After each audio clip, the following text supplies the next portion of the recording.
The movie starts with Nulla, a young boy who is trying to catch fish in the river, when he sees white fellas guiding the cattle across the river to Carney Land. Suddenly King George appears, and he holds Nulla's spear and tells him to quickly hide himself. Nulla quickly plunges himself into the river. All of a sudden, a corpse that has an arrowhead in his chest falls into the water. Nulla rides the horse to Faraway Downs. When he arrives home, he sees a car coming towards his village, and thinks that they are the cops who will bring him to the Mission Island, a place where mixed bloods like him are trained to become servants of the white fellas, so hurriedly runs and hides in a water tank. He peeks in a tiny hole, and after seeing Lady Sarah Ashley of England, realizes that they aren't white fellas. A little while ago in a faraway land called England, Lady Sarah Ashley wants her husband to sell the Faraway Downs, but he isn't really interested, because the offer of Mr. Carney, the cattle king who wants to buy it, is very low compared to its worth. Sarah thinks that her husband is having an affair with other women, so despite her husband's objection, she decides to go to Australia to sell the cattle farm and bring her husband home.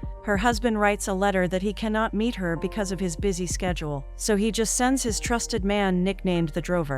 In a pub, the drover is being teased by a drunk man, and says that he doesn't belong there because he hangs out with black people. Maggery, the drover's main man, asks the drover to just let it pass, because Sarah's plane is coming, but he refuses and just commands him to wave his hat if he sees her. Then he starts to fight with the men in the bar. Mr. Cunning Carney, owner of a lot of cattle stations, worries that Lady Sarah and her husband will be his competitor in supplying meat to the army, which is why he is eager to buy the Faraway Downs. A man named Neil Fletcher tells him to relax, because he already prepared something for Sarah that will make her leave their place right away. Sarah enters the bar and looks for the drover without realizing that he is behind her, fighting with a lot of men. When she goes out, she is very surprised to see that her luggage has flown open, scattering her undergarments all over the place. The drover successfully knocks down all his opponents and picks up Sarah's undergarments. The drover takes Sarah to Faraway Downs using his big truck, which is loaded with a lot of things. She doesn't feel comfortable because the truck looks disgusting.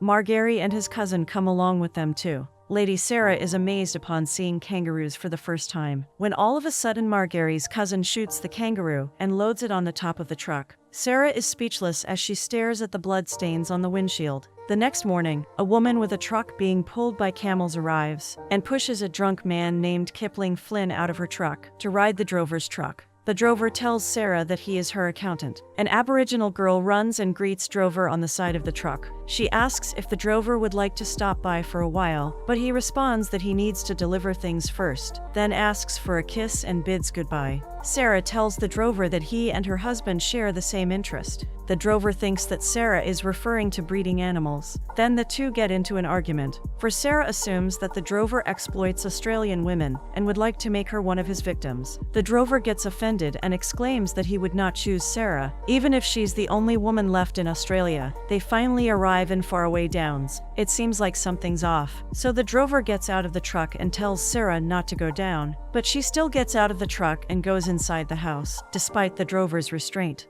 Upon entering the house, she sees women crying. She enters a room and finds the body of her husband lying on the table beside Fletcher. Fletcher gives his final speech at the funeral of Sarah's husband. He says that his family has been serving the owners of the Faraway Downs for 3 generations. That's why they know how hard the land can be. But Sarah's husband never gave up. He also adds that the murderous black, King George, is the one who did it. That night, Nulla sings a song for Sarah. She cannot sleep, so she goes outside to find where the song is coming from, but doesn't find anything, so she goes back to her room. She's very surprised upon seeing Nulla inside. He introduces himself and tells Sarah that he found her husband nice and kind, so he brings her to the billabong to show her the big bulls. Sarah then realizes that it was the place where her husband was murdered. The next morning, Nulla reminds Sarah about the billabong, but is interrupted when Fletcher arrives. Nulla, at the back of Fletcher, points to the direction of billabong. Sarah curiously asks Fletcher about billabong. He responds that their cattle don't cross that river, because that is Carney's property.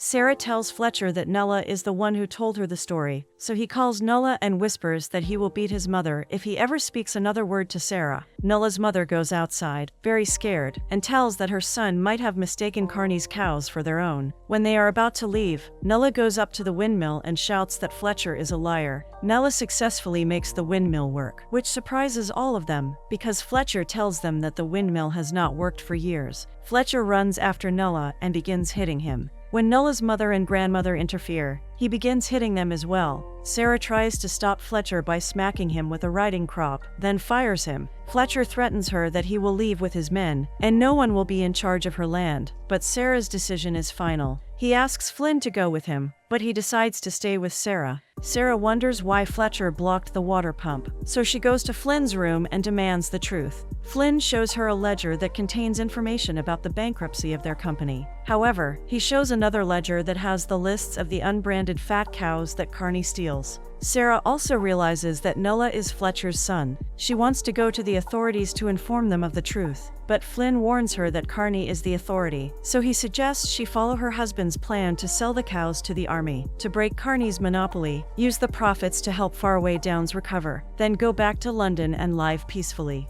The drover arrives with a herd of wild horses. Sarah tells the drover that she fired Fletcher, together with his men. At first he gets angry, but he eventually calms down after knowing that Fletcher helped Carney to steal thousands of their best cattle. Sarah makes a deal with Drover if he helps her. She will give him Capricornia, her husband's thoroughbred horse. At first they are very concerned, because they need at least 7 people to manage the cattle farm, and there are only 3 of them: the drover, Magari, and his cousin. Eventually, Sarah, Nola's mother and grandmother join the group. As they prepare to leave, police arrive. Nola and his mother hide in the water tank. The police officer sympathizes with Sarah and tells her that they will do their best to find King George, who they assume is the one who shot her husband. A police officer uses the faucet to cool down. As a result, the water tank fills up. Nola tries to ask for help, but his mother stops him because she doesn't want her son to be caught. The police officer tells Sarah that Fletcher informed him that there is an Aboriginal child on Sarah's land. Sarah just answers that she will surely look out for him. When the police leave, Sarah hurriedly informs the drover that Nola and his mother are in the tank.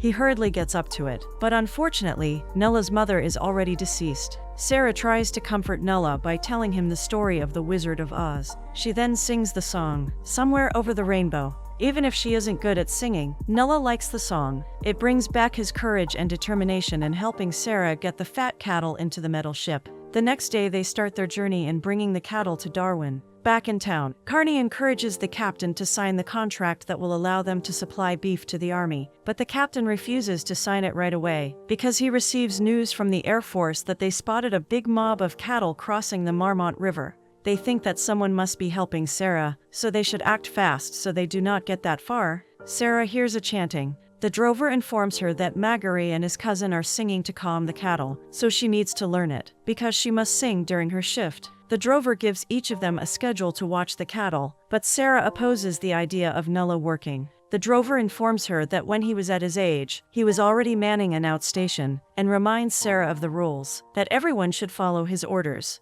Nola tells Flynn that Sarah's husband was shot by a glass-tipped spear. Suddenly, Fletcher and his team pour gasoline on a brush, then light a match that results in it erupting on fire. The cattle are very afraid, which results in a stampede. Everyone wakes up and tries to round the cattle back to the canyon. Flynn and Nola are the closest to the front, so they try to stop the cattle, but Flynn's horse breaks a leg, making him fall towards the ground. Nola tries to help him, but the cattle already trample on Flynn.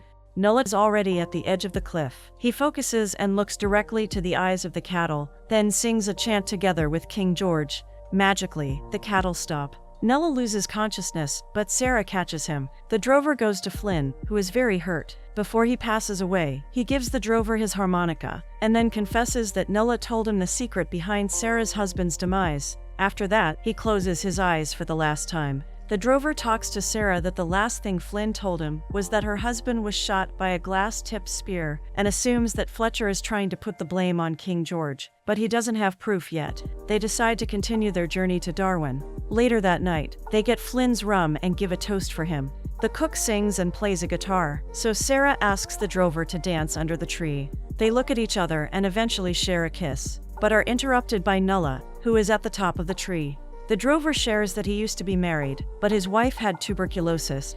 The hospitals wouldn't treat her because she was black. Sarah shares that she cannot bear a child. The two build a romantic relationship. The next day, they go across a very dry place. They see a small pond with water, but it is already poisoned. Magari says that the nearest place with water is a 3-day ride, but they need to cross Kuraman, which is very dangerous. Suddenly, Nola informs them that King George is there to help them. King George guides them to a place with water, where 5 rivers meet. It is a very tough journey. Back at Darwin, the women at the salon read the headlines that Sarah and her team fell in the Cureman. Carney pressures the army leader to sign the contract because they don't have any competitors to wait for. All of a sudden, though, the place starts to rumble, then a whole herd comes running into the street. Sarah introduces herself and says that they are there to deliver 500 premium cattle and offers a 20% discount to the army leader. Carney says that it is too late because the contract is already signed. The army leader answers that the contract isn't valid until the cattle are loaded, so he hurriedly orders Fletcher to load the cattle to the ship right away. The drover and his team try to load their cattle before Carney's. Luckily, it is a success. The next day, Sarah asks the drover to go with her. She also tells him that she would like to continue her late husband's plan to bring back the life of Faraway Downs, and she would like to be the manager, but it seems like he doesn't agree to any of Sarah's ideas. At the ball, Sarah meets the doctor and expresses her desires of adopting Nulla, but she opposes it, since it is Sarah's first time in the place. Her first dance is being auctioned off, and Carney wins the bidding. He tries to convince her to sell the Faraway Downs to him, and he promises to take care of the people there, including Nulla. When Sarah is about to agree, she sees the drover all dressed up at the front door, then bravely tells Carney that the Faraway Downs is no longer for sale. The life at Faraway Downs is back. All of them are living happily, until one day, Fletcher visits Sarah and tells Sarah that Carney lost his life in an alligator attack. Little did she know, he was the one who pushed Carney into the water. Fletcher is now married to Carney's daughter. He convinces Sarah to sell the land to him, and he promises to help her in adopting Nulla. Sarah threatens to tell his wife that Nulla is his son, but Fletcher threatens her back with the spear, the same spear that murdered her husband. Sarah and the drover argue on what to do with Nulla. Sarah wants him to stay, but the drover says that they should let Nulla choose his own path. The next day, King George goes to see Nulla and tells him that it is time to go, but Sarah stops them. Sarah then goes to search for Nulla, but she is unable to find him, and she starts panicking. She prepares to find him, but the drover tries to convince her to let Nulla on his journey. The two argue and decide to part ways. Unfortunately, Nulla and King George are captured by the police and put into prison. Sarah goes to town and finds out that Nulla is about to go to Mission Island. Sarah tries to stop it, but she fails, then promises Nulla that she will find him. Nulla stays in Mission Island, and Sarah works at the radio station while the drover continues his own journey. He sees a mob of army men and worries about his loved ones, so he decides to go back to the city. Unfortunately, Mission Island and Darwin are attacked by the Japanese. The drover arrives, and is surprised that the whole town is covered with fire. He looks for Sarah, but doesn't find her. Meanwhile, in a hospital, soldiers carry a body to the morgue and tell them that the name of the person is Sarah Ashley, but the truth is it is Kath Fletcher, the wife of Fletcher. The drover finds out that Sarah and Nulla are in Mission Island, so he hurriedly goes there. Luckily, he finds Nulla together with other Aboriginal children. The Japanese army arrives, so they quickly go to the boat, but Magari is left behind and murdered by the Japanese. In the morning, Sarah is hesitant to leave. She suddenly hears a harmonica playing. It is Nulla. Sarah runs towards the dock and sees Nulla and the drover. Finally, the three reunite. Unfortunately, they are spotted by Fletcher, who sees Nulla and shoots him. King George sees this and hurls his spear at Fletcher, which pierces him and ends him. The family goes back to Faraway Downs. Sarah sees King George sending a signal to Nulla, then allows him to go with his grandfather to continue their journey.